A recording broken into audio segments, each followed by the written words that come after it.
Honestly, it hasn't even sunk in yet.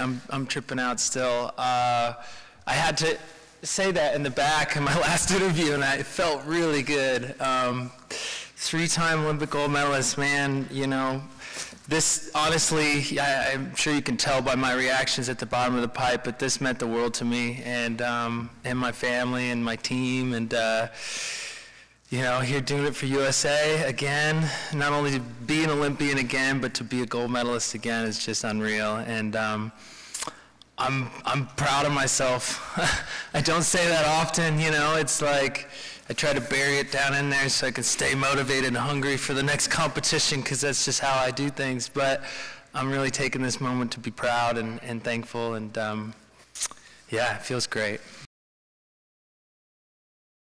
Yeah, so it was the last run of the competition in my final attempt, and I dropped in. I started with the frontside double cork 1440, and then into a cab double cork 1440, so the switch stance of that same trick, into a frontside stalefish 540, a double McTwist 1260, into a frontside double cork 1260. And I won the gold.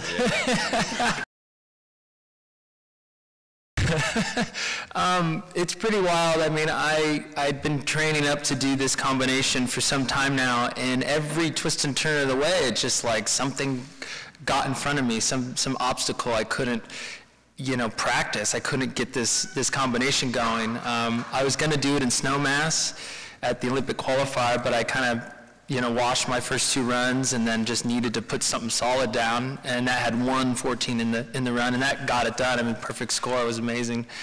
Now my family calls me Mr. Perfect. Like, ooh, Mr. Perfect's here. You know, yeah, they'll bring you down to the earth. You know, put your feet on the ground. But you know, and then I get to the Mammoth competition, my home resort, my mountain, and I got really ill. I couldn't compete. I was like in my bed, just sitting there like, what am I gonna do? After that, I ended up at X Games, and you know, just wasn't feeling it and wasn't feeling well. Still kind of fighting off this cold that I was telling myself I didn't have anymore. And then fast forward, we're here basically. You know, I'm just like, okay. Well, we got to get it done, and so anyways, cut to the chase, I'm at the top, and I'd only attempted that combination once before, and that was in my second run. So the first time I ever completed frontside double cork 1440 into another 1440 was to win the Olympics, so I'm really pleased. I knew I could do it, you know, deep down. I've practiced both tricks, you know, I've done them when I needed to, but, you know, something with the pressure and you know, I was kicking myself for not having rehearsed it more, but I just knew deep down I could do it when it counted, so. Man, it's wild. I mean, I assumed at some point in my lifetime, you know, skateboarding would get into the Olympics, but I'm just happy it's come at a time where I feel physically and mentally capable of actually competing, you know, and pursuing that goal and dream. You know, I'll have to make a hard decision at that point. It's like to be at the top of the game in snowboarding and then decide all of a sudden to let my competitors have 2 years of practice on me while I pursue skateboarding, and then try to come back for the China Olympics, you know, because that's something still on my radar. It's a big decision, you know, it's a lot to sacrifice to go for something like that. So I'm going to make that choice in time, but it would mean the world to me, you know, to compete in skating, and yeah, it'd be great. You know, honestly, here to talk about the Olympics, not, you know, gossip, so, but I don't think so. I am who I am, and I'm proud of who I am, and my friends, you know, love me and vouch for me, and I think that stands on its own, so. Absolutely. But, so you're saying that the allegations against you are gossip? I think we're here to talk about the gold medal and the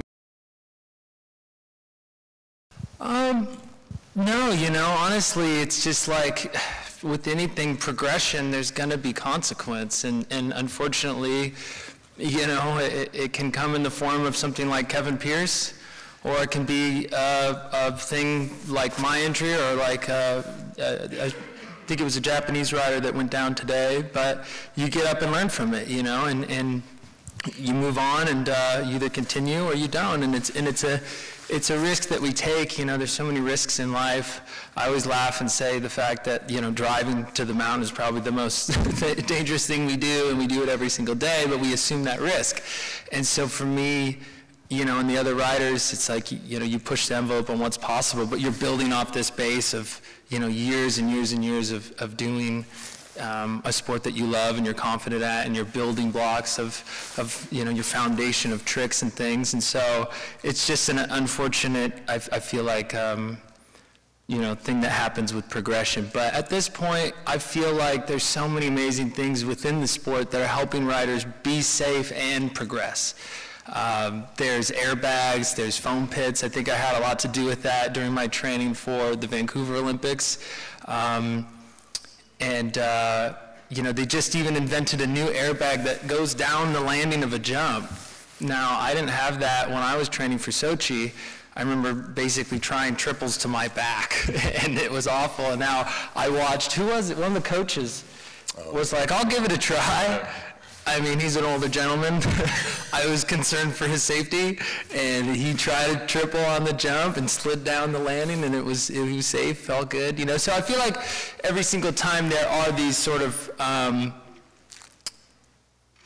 you know, ceilings, I would say, that we hit within the sport, something changes and something develops and allows us to continue on.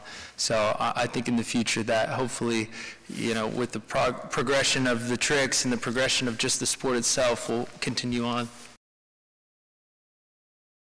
Gosh, it's been a journey, you know, honestly. The disappointments of Sochi, you know, the pipe wasn't that great for me, you know. I just was having a hard time in there, and it was this perfect storm of things where I'd bitten off too much, I feel like, to chew, with having doing slope style and doing half pipe and trying to be in a band and, you know, do all these other things in life that I really wanted to do. And you know, all at the same time where I was slowly losing motivation within the sport. You know, I wanted to pursue other things in life, and it was tough. And so I'm standing there at Sochi with the winning runs in my hands. I just couldn't deliver. It's like today was a deja vu situation of the same thing, where I'm standing there, but I'm so proud to say that I've kind of like found the love of the sport again, you know, through my friends, through my family, people that support me, and I was able to stand up there and deliver the performance that I knew I could.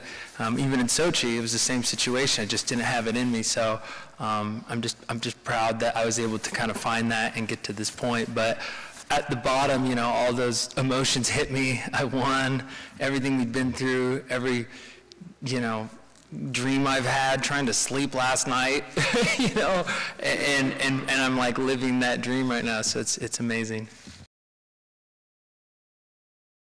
You know, I honestly didn't. I mean, I remember being handed the flag, but I was trying to put my gloves on and hold the flag and get the board. So honestly, if there was anything, I definitely didn't mean any disrespect. And you know, the flag that's flying on my house right now is way up there. So sorry for that, but I'm definitely proud, very proud to be part of Team USA and be an American and to be representing for everyone back home. So thank you. No. Okay, before the second one today. No, I did 2 cab 14s during practice on, I think the second day of practice, because I thought the weather was going to be bad on the third day. And I hadn't attempted the frontside 14 until I got to practice this morning. And I threw one double 14 in practice, which I fell on right. It was my last run of practice. I was like, I gotta throw one of these at least to break the seal on it. And I just was banking on the fact that I know when I'm put in this pressure situation, I can do great things. So I just dug deep and made it happen in the run. Yeah.